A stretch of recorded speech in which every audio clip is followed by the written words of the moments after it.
Masechet Eruvin Daf Kafret. On commence Bezrat Hashem à la dernière ligne du Daf Kaf Zayin Amoudbet tout en bas, ou Mia Marabaye Dagim Gidule Karka. On avait vu ici une Gemara entre une Marloquette dans la Gemara, on avait vu entre deux Tanaïm, entre deux Braïtot, à savoir, est-ce que les aliments qu'on achète avec l'argent du rachat du Maaser Sheni doivent être des aliments qui ont été créés de la terre pendant la création du monde, ou pas forcément. L'essentiel, c'est qu'ils soient nourris de la terre. La Gemara avait dit que la nafkamina entre eux et la marloquette, en réalité, elle touche les poissons. Les poissons qui sont d'une part nourris de la terre, on les appelle guidulé karka. Ils poussent, ils grandissent, ils sont nourris de la terre. Mais d'autre part, ils n'ont pas été créés de la terre, ils ont été créés de l'eau. Et donc, ça sera ça la marloquette. Est-ce qu'avec de l'argent de Maaser Sheni, quand j'arrive dans la ville de Yerushalayim, est-ce que je peux acheter des poissons? Oui ou non? S'il faut à tout prix que ce soit une chose qui soit créée de la terre pendant la création du monde, je n'ai pas le droit d'acheter avec des poissons. Sinon, s'il suffit que ce soit nourri de la terre, guidoulé karka, eh bien, je pourrais acheter des poissons, c'est ça la marloquette. La Gemara repousse cette explication. Donc, voyons ici les derniers mots du Daf Kafzaïn Amoudbet en bas. Oumia Marabaye Dagim Guidoulé Karka Ninu. Est-ce qu'Abaye pense vraiment ce qu'il a dit, que les poissons, on les appelle guidoulé karka, ils poussent de la terre? Ils sont nourris et ils poussent de la terre, va Marabaye. Pourtant, Abaye dit contre ça une halakha. L'halakha, elle est comme ça. Achal putita loke arba. Ici, on voit combien c'est grave, combien de averot il y a pour chaque insecte. Le Ben Ishraï raconte qu'une fois, il a vu Erev Pessah, une femme qui légèrement nettoyait les feuilles du maror, de la salade du maror, et elle faisait pas assez attention. Il lui a dit, est-ce que tu sais combien de cheveux tu as sur la tête? Elle lui a dit, non, je sais pas. Il lui a dit, mais sache qu'il y a plus d'avérotes dans le maror que tu es en train de le nettoyer que les cheveux que tu as sur ta tête. Donc ici on voit dans la Gemara, chaque insecte, combien d'avérotes il y a, combien de malkouyotes, combien de coups on est frappé pour chacun. Achal putita dit la Gemara, au premier mot du Daf Kafret, Achal putita loke arba. Putita, c'est une sorte d'insecte, une espèce qui est dans l'eau, qui vit dans l'eau. Et donc, il y a dessus 4 malkouyotes, 4 avérotes, donc il est loqué 4 fois 39 coups. Il reçoit 4 fois 39 coups. Nemala loke chamesh. Celui qui mange une fourmi, il est frappé 5 fois 39, pour 5 avérotes qu'il y a à propos de la fourmi.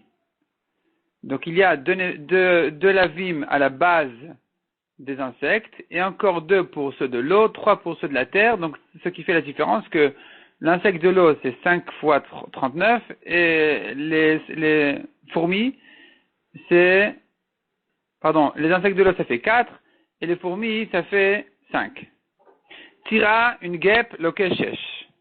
Il prend encore une malkou de plus, une malkou de 39 coups de plus, parce que cet insecte-là, il est non seulement Sheret Haaretz, donc non seulement c'est un insecte de la terre pour lequel on prend 39 fois, 5 fois 39 coups, mais il y a encore une 6e fois 39 coups, parce que ça s'appelle aussi Sheret Haof. Dans les volailles aussi, il y a des shratim, et la guêpe, elle rentre dans ces shratim-là, les insectes des volailles, donc ce qui fait un malcoup de plus, ça en fait 6.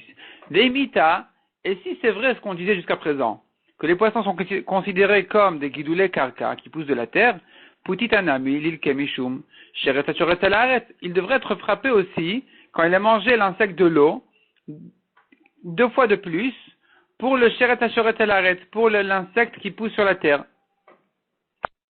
C'est-à-dire en réalité 7 malkouyotes il devrait prendre. 5 pour ceux de la terre et 2 de plus pour ceux de l'eau, ou disons 4 pour l'eau et 3 de plus pour ceux de la terre, et donc il devrait être chayav 7 malkouyotes. Or Abaye n'a pas dit comme ça, il a dit qu'il n'est chayav que 4 fois. Donc c'est la preuve qu'Abaye considère ceux qui grandissent dans l'eau qu'ils ne sont pas des guidoulés karka, on ne les appelle pas sheret haaretz, ils ne poussent pas de la terre, ils grandissent pas de la terre, c'est autre chose. Donc finalement ce qu'on a dit a été repoussé.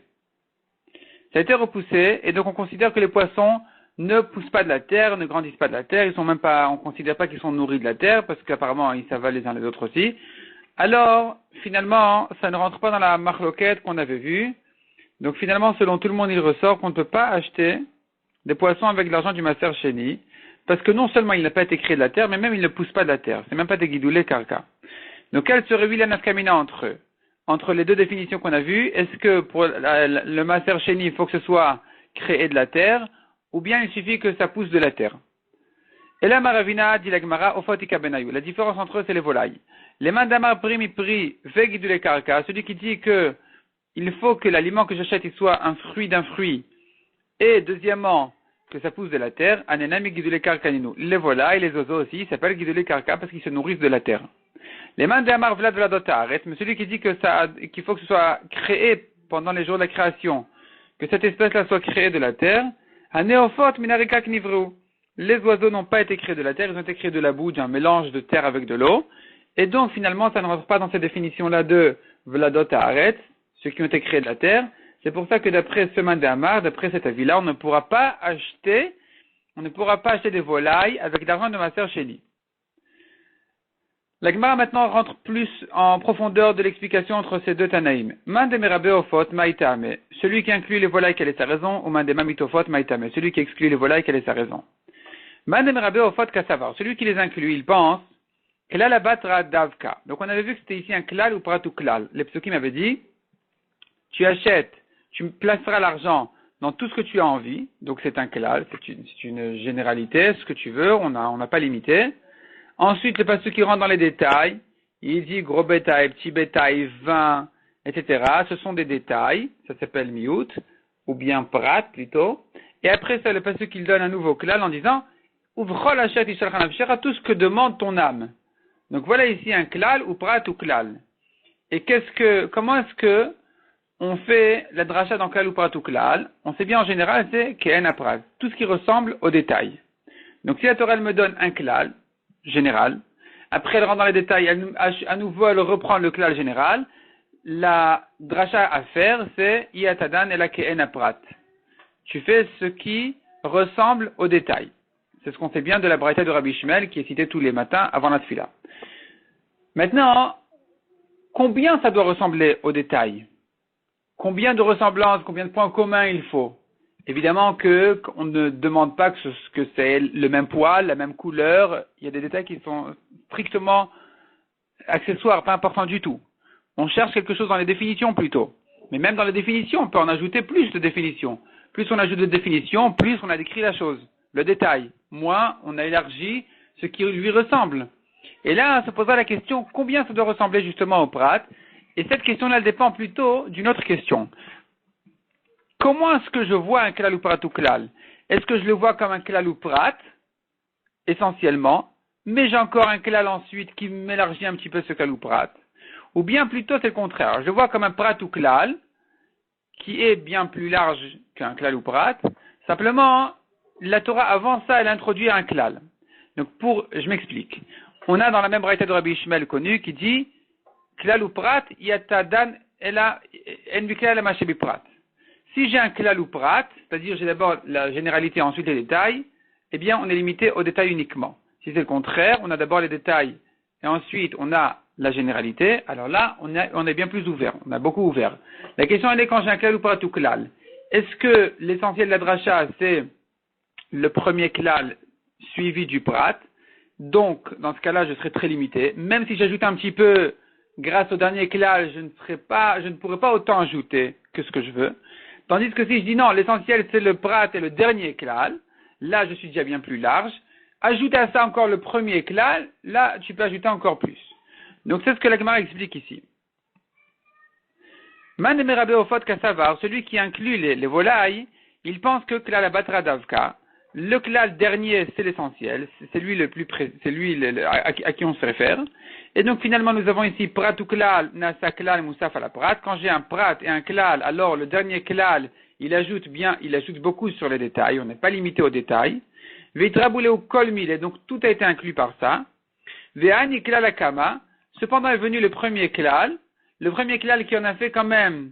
Donc je me corrige un petit peu. Le premier klal, au contraire, lui limite. Il limite parce que il est suivi d'un prat. C'est-à-dire, il est remis en question après lui. Après le premier cas, après la première généralité, la Torah a mis des détails. Donc c'est remis en question, c'est pas si large que ça. Donc ça vient quand même limiter. Donc qu'est-ce que ça vient limiter? Les mots écoles de l'odam, il est mishnet sadin.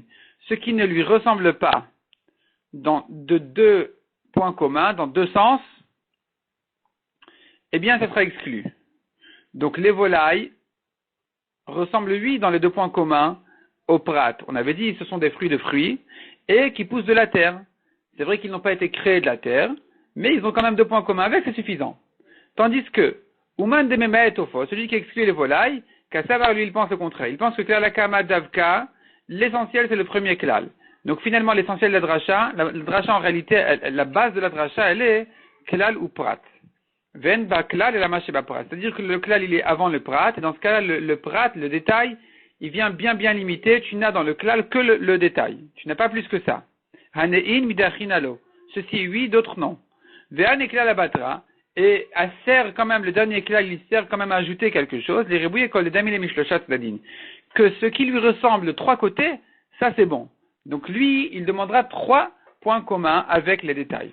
C'est ça la marloquette. Si le premier klal c'est l'essentiel, alors je commence par un klal ou prat. Dans ce cas-là, je suis très limité aux détails uniquement. Vient le dernier klal, il m'ajoute un petit peu, mais vraiment il faut que ça ressemble de trois côtés. Donc, et que ce soit primi-prix, fruit de fruits, et que ce soit guidou et karka, que ça pousse de la terre, et plus que ça encore, que ce soit créé de la terre. Les volailles exclues. Si par contre, je dis non, je dis que le dernier klal, c'est lui l'essentiel. Donc dans ce cas-là, à la base de la dracha, j'ai un prat ou klal. Prat ou klal, c'est bien large. Ça veut dire que la Torah, elle a tout permis. D'abord, elle a donné des détails, mais après, elle dit non, mais tu sais quoi, finalement, tu peux tout mettre dedans. Tu peux ce que tu veux. Donc finalement, je suis déjà bien ouvert. Et vient le premier klal, il limite un petit peu, parce que il est suivi d'un prat, d'un détail, donc il vient quand même limiter. Mais il ne vient limiter que il vient pas limiter les volailles, puisqu'elles ont quand même deux points communs avec le prat. Donc, ce qui sort des deux points communs essentiels est exclu. Ce qui ne sort pas des deux points communs essentiels n'est pas exclu, même s'il y a quand même un troisième point commun dans lequel ils ne sont pas communs, comme par exemple les volailles qui n'ont pas été créées de la terre. Malgré tout, c'est pas grave, puisque je tiens que le dernier classe c'est l'essentiel, donc finalement, je maintiens cette dracha-là. On continue aux deux points. Amar Avida Mishme de Rav Shmuel Bar Shilat, Mishme de Rav. Mais Arvin, ici la Gemara va entrer dans les détails avec toutes sortes d'aliments qui peuvent servir pour le hérouv. Donc ici on a parlé toujours de hérouv Khaterot, peut-être aussi de hérouv Troumin, ça dépend un peu des avis. En tout cas, pour le hérouv, on a dit que tout le monde s'associe sur un aliment. Ça devient une propriété commune à tous les habitants ici. Et donc, il faut savoir qu'est-ce qui peut servir comme hérouv. Alors ici, la Gemara nous dit comme ça. Me'arvin, bepapouin, bechalaglugot, ou vegud gedaniot. Alors, papouin, ça doit être une sorte d'une espèce de betterave. Chalaglugot, c'est une autre sorte de légumes. Et gud gedaniot, ça doit être du coriandre, kousbar. Avalo bechaziz, on ne peut pas, par contre, utiliser pour les hérouv du chaziz.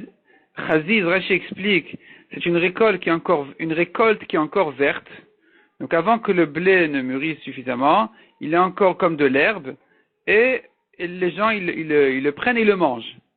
Ça s'appelle pas vraiment quelque chose c'est pas un aliment normal, et donc il ne peut pas servir pour hérouv. Velo bekafaniot, kafaniot ce sont des mauvaises dattes qui n'ont pas encore mûri suffisamment, ou begoud point. Velo bekafaniot point. On ne peut pas faire le hérouv avec ces deux choses-là. La Gemara reprend ce qu'on a vu ici. Ou goud gedaniot mi mervin. Est-ce que avec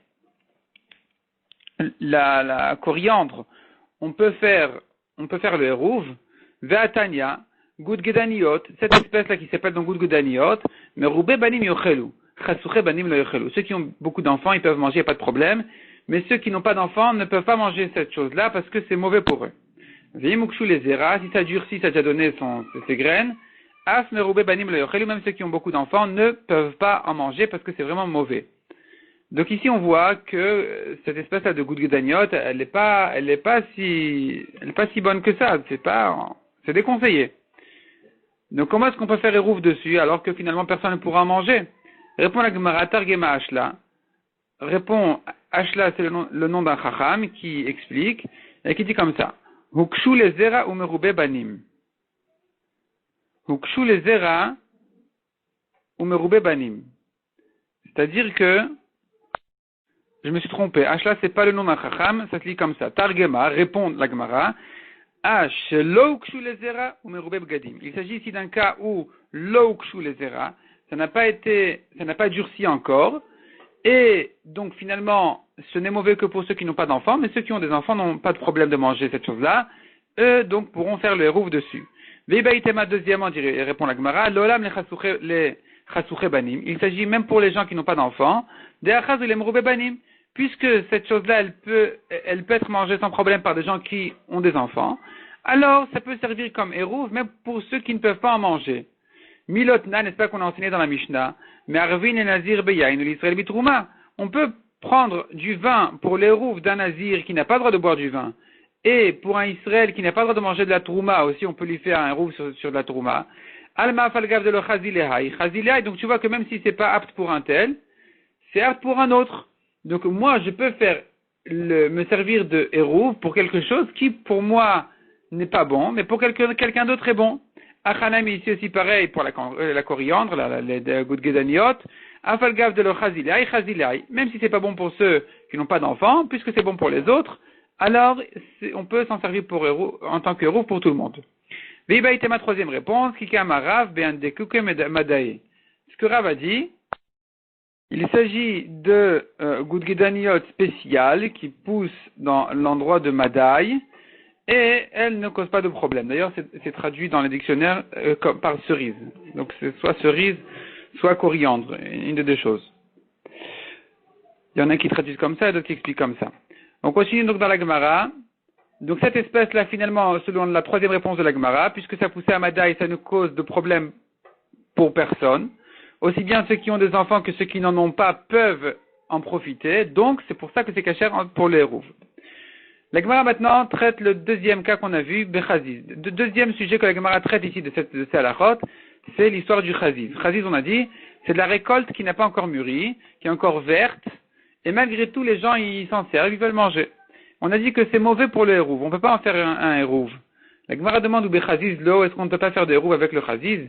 Ve'amarabuda amarav, kshut vechaziz. Kshut, c'est un légume qui pousse sur les ronces, et Chaziz, c'est le Chaziz dont on parle.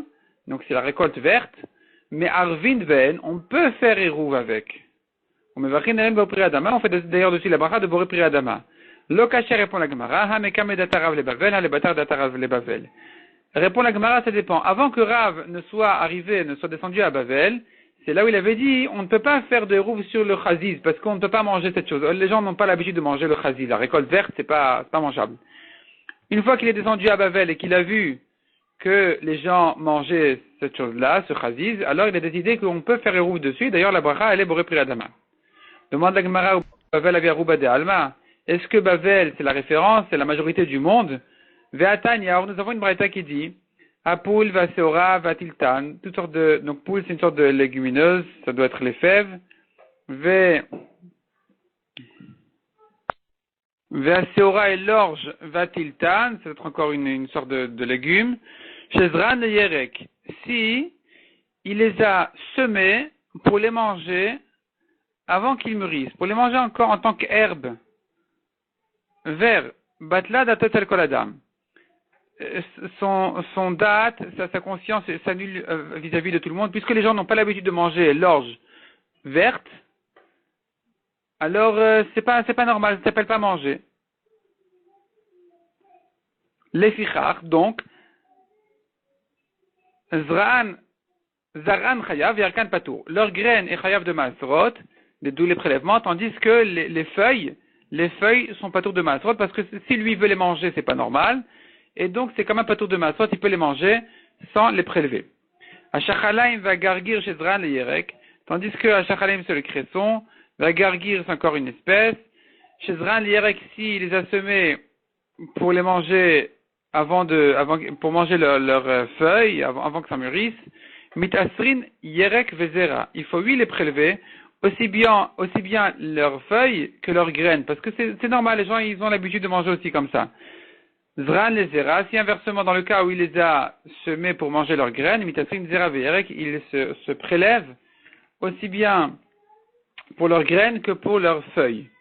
Donc on voit ici que pour l'orge, on avait dit, si il voulait manger les feuilles vertes, c'est pas tour de Maasrot. On ne fait pas le prélèvement, parce que Batla, tel koladam, c'est pas normal. On dit que lui, il veut les manger comme ça, mais les gens n'ont pas l'habitude de manger comme ça. Donc on devrait dire pareil, en ce qui concerne les roues. Pourquoi est-ce qu'on a dit que le chaziz, pourquoi est-ce qu'on a dit que pour le chaziz, puisque Rab a vu que les gens ont l'habitude de manger à Bavel, alors ça s'appelle quelque chose qui peut être mangé, sur lequel on peut faire le hérouv. Répond la Gemara, Kikeam Rav Bedega Nunaita. Ce que Rav a dit qu'on peut faire le hérouv, c'est quand ça a été mis dans les jardins, ça a poussé dans les jardins. Mais quand ça a poussé dans les champs, alors on n'a pas l'habitude de manger un champ d'orge, de blé, alors qu'il est encore tout vert, alors qu'il n'est pas encore mûri, de le manger en tant que feuille. Dans ce cas-là, c'est pas tour de massot, on ne fait pas le hérouv dessus. Si par contre il a fait des petites quantités dans son jardin, alors les gens, oui, se permettent de le manger comme ça aussi. Et donc, dans ce cas-là, effectivement, on pourrait en faire un hérouv. Demande à Gemara, Zera Gargir le Maïchazi. On a vu que, une des espèces ici qu'on a vu qui sont chayav de Maasrot, on a vu que c'était le gargir. Le gargir en question, on a dit, Ashachalaim va gargir. L'expression le gargir, on a dit dessus, que si il les a semés pour manger leurs feuilles, ou pour manger leurs graines, quoi qu'il en soit, dans tous les cas, tout est chayav de Maaser, parce qu'on les mange comme ça et comme ça. La Gemara demande à quoi servent ces graines. On n'a pas l'habitude de manger ces graines. Répond la Gemara. Amar Rabbi Yochanan Sheken Rishonim Shela Elen Pilpelin. Au premier temps, quand ils n'avaient pas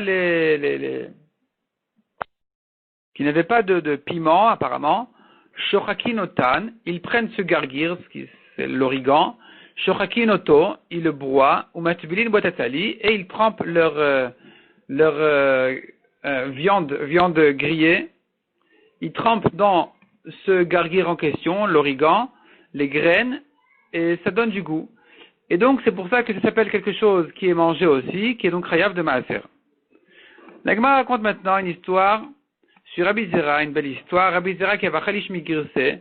Lorsque Rabbi Zera se raffaiblissait de son étude, avait Azil Veyat Ivapitra de Rabbi Yehuda Barami. Il allait et il s'installait, il s'asseyait à l'entrée de la yeshiva de Rabbi Yehuda Barami.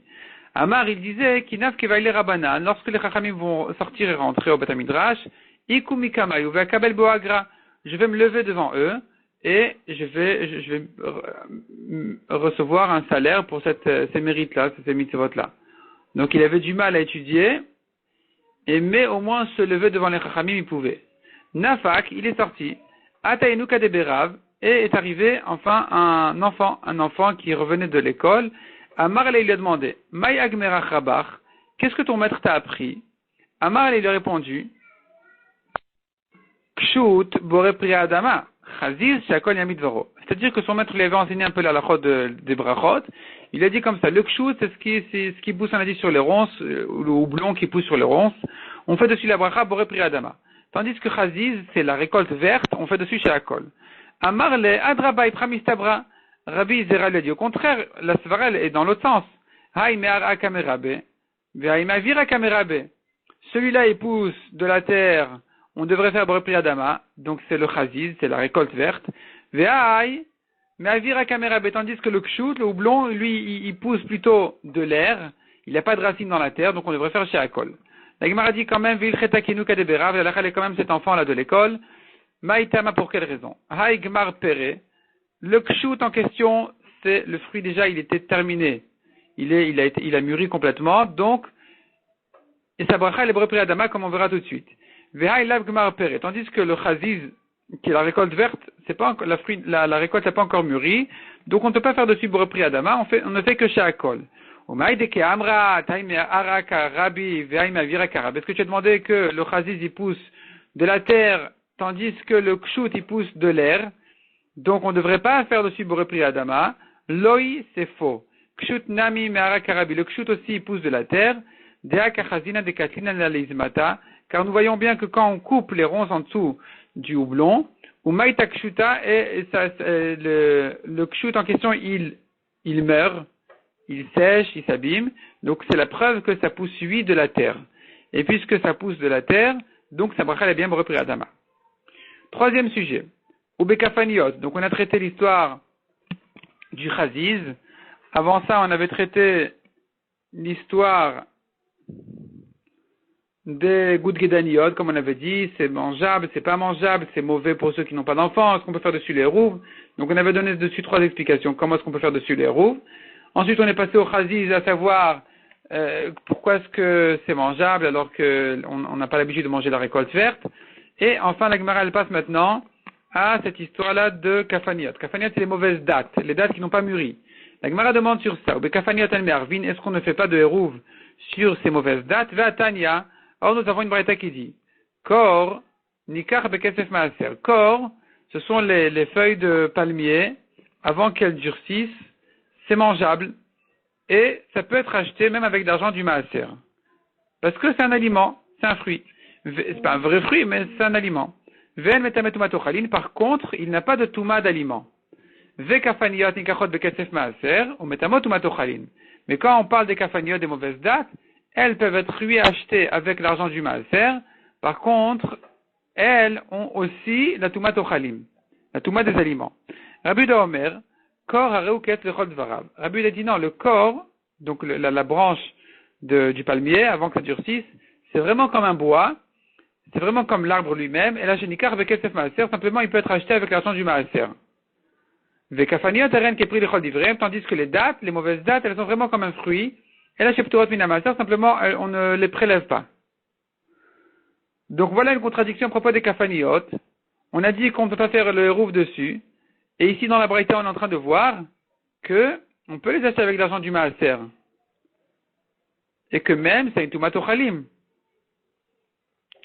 Donc peut-être qu'il est vrai, selon Rabbi Uda, qu'on n'a pas besoin de les prélever, mais faire le hérouf dessus, on pourrait faire. Pourquoi est-ce qu'on a dit de ne pas faire le hérouf dessus?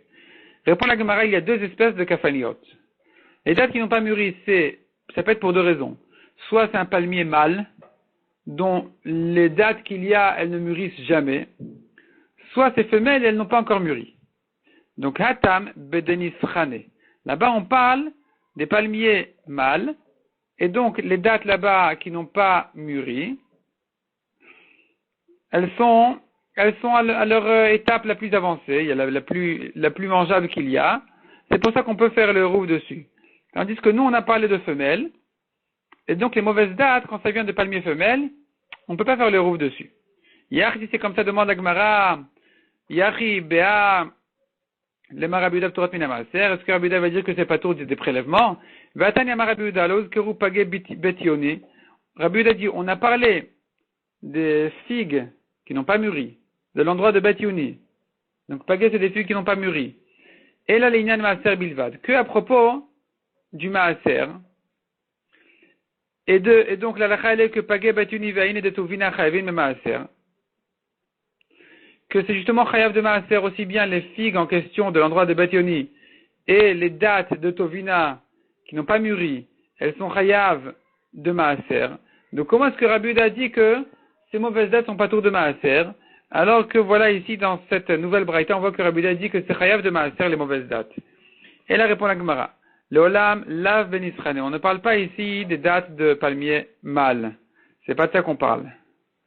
Parce que ces dates-là, elles sont 8 chayavot de maaser. Donc ici, Rabbi Uda avait dit que c'est pas tour de maaser, donc on parle de palmier femelle.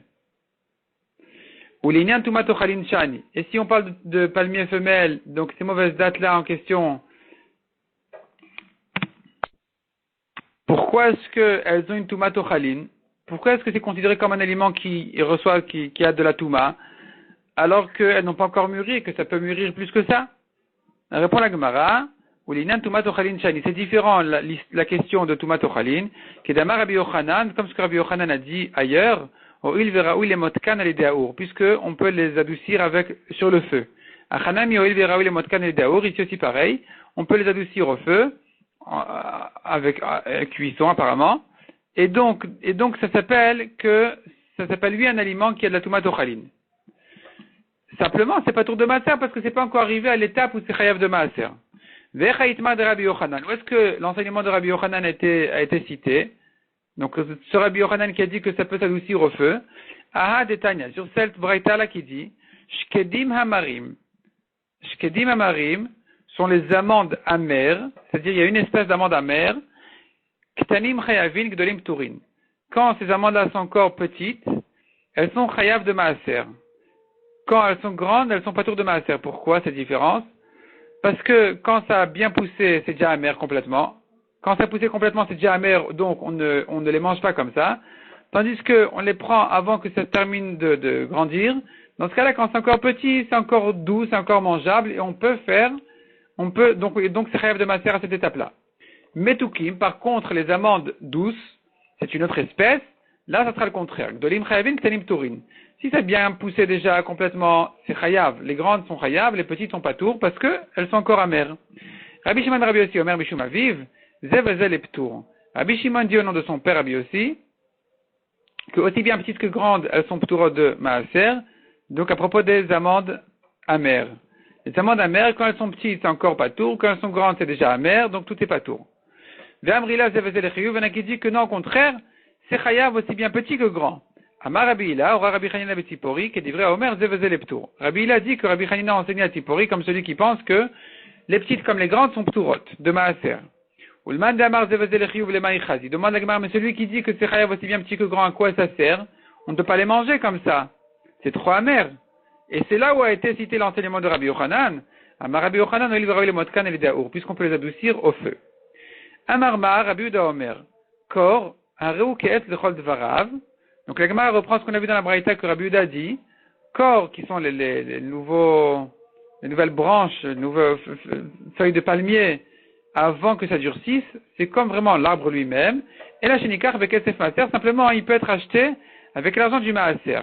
Demande la Gemara, et nous Tanakama, c'est exactement ce que Tanakama a dit. On peut les acheter avec l'argent du maaser, mais il n'y a pas de tumatochalin.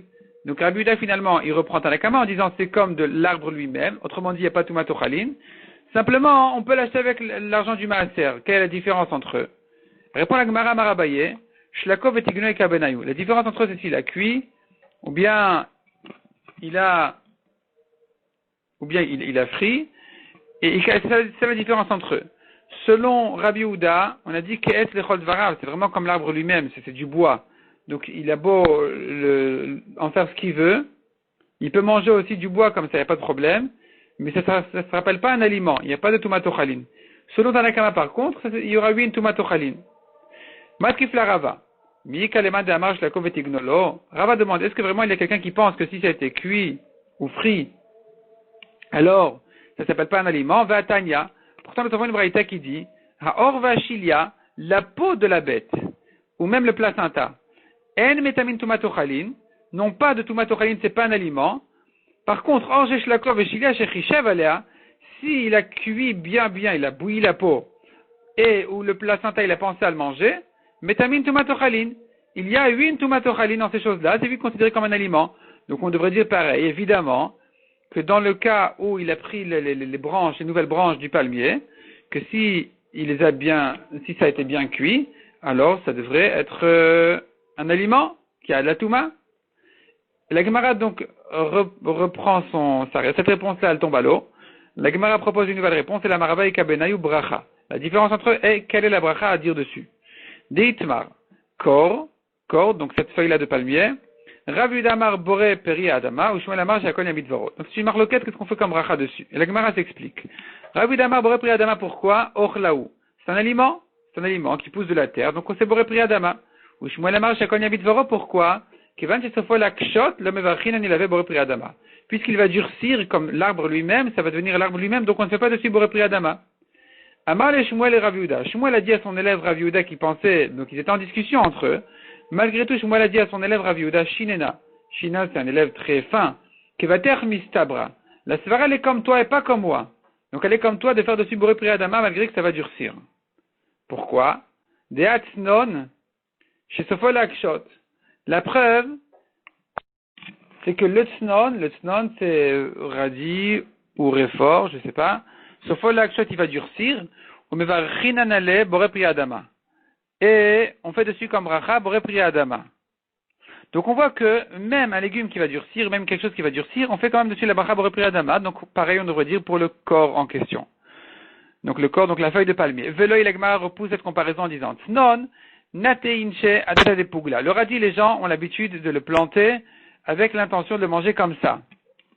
Tandis que, c'est-à-dire comme ça avant qu'il durcisse. Les gens plantent le radis pour le manger avant qu'il durcisse. Donc c'est sa manière normale. C'est sa manière normale d'être mangé. Donc on fait dessus Boré Adama. C'est ça le fruit essentiel. Tandis que Dikla, le palmier, le Natincha data de Kora, les gens, ils ne plantent pas un palmier pour manger ses feuilles avant de durcir. Et donc, dans ce cas-là, ce n'est pas considéré du tout comme le fruit. Et donc on ne fait pas dessus la bracha de Boré Adama, mais que chez Akon Yavidvaro. Et donc la Gemara conclut effectivement, malgré que Shmuel, il a complimenté la svara de Rav Yehuda, au contraire, il a dit, tu dis une bonne svara, c'est toi qui devrais avoir raison de faire Boré Adama dessus.